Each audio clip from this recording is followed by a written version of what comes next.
This is my first Nokia smartphone that had a good camera in it. I had the E62 from Singular, but it didn't have a camera included.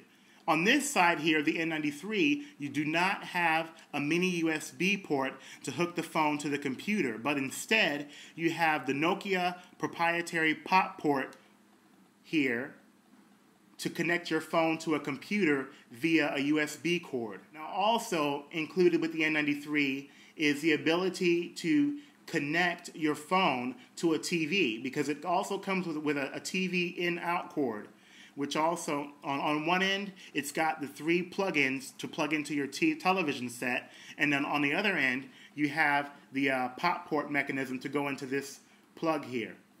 Now, of course, below that, you have the regular charging port for the AC adapter, and then above that, you have this port for a mini SD card. It doesn't take micro SD or the regular SD, but it takes the mini SD. I think having a plastic cover for the SD card slot, it's okay, but there's always a chance that that could break off. And another thing too is that the plastic cover for the proprietary pop port is not really convenient either, because you can always lose this very easily. And of course at the top you have your power button right there. Now that's the N93 for you. What I'm going to show to you next is the N95. What makes the N95 different is that instead of the flip phone form factor like the N93, it has the sliding form factor. Now, not only does it slide one way to reveal a numerical keypad, but it also slides the opposite way to reveal multimedia buttons, as you can see here. Whenever you activate the horizontal sliding mode, it automatically goes into the multimedia it automatically goes into the multimedia menu. So you pretty much just go through and choose a game or whatever application you chose to put onto this menu here. So that's pretty neat. And then on the sides here you have controls for multimedia, like for a music. It's basically for the music player and for the gallery whenever you're playing a video. The one popular feature of this N95 is the 5 megapixel camera on the back here. What makes this great is that not only is it 5 megapixels, but you've also got a built-in lens cover, if you take a look-see right there.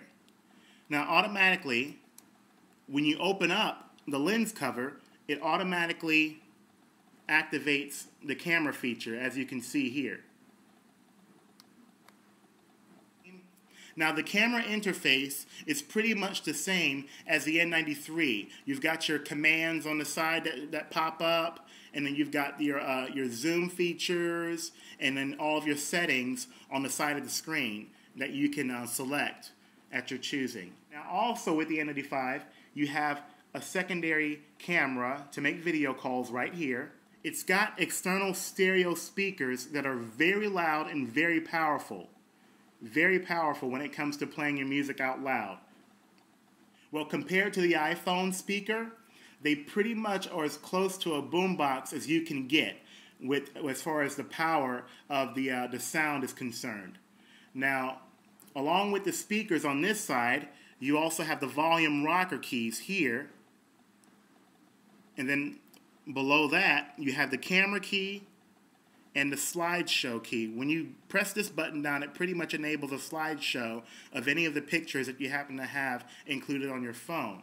On the other side, you have a port for a micro SD card, and then below that you have the infrared. You have the port for the infrared, and then below that you have the 3.5 millimeter headphone port, which means you can use any of your regular headphones that you would normally use with an iPod or with a CD player.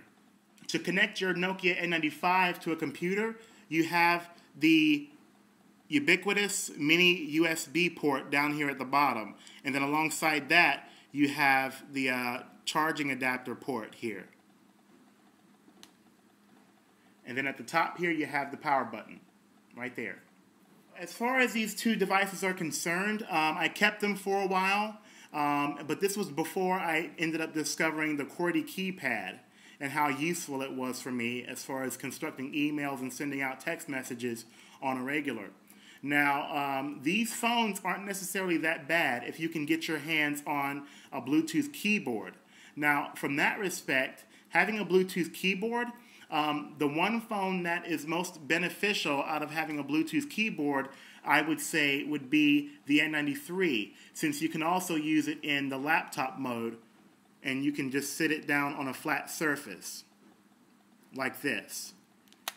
But the difficulty of using a Bluetooth keyboard with the N95 is that you'll end up having to sit this N95 on a stand or have it sitting somewhere else so that it's facing you and staying up, because there's pretty much no built-in stand mechanism to keep the N95 facing you while you're using the keyboard. As far as battery life is concerned, I noticed that the N95, which is the first generation N95, has a very short battery life. If you end up using this for surfing the web or for using Wi-Fi or using Bluetooth or GPS, you're pretty much going to have to charge the device within that one day. Whereas the N93 wasn't too bad, but as far as the reliability regarding the battery life is concerned, it's pretty much not too far from the N95. It's only a little bit, it lasts only a little bit longer than the N95, but not much. This is a pretty hefty device, whereas the N95 is much lighter and offers the same capabilities, if not more.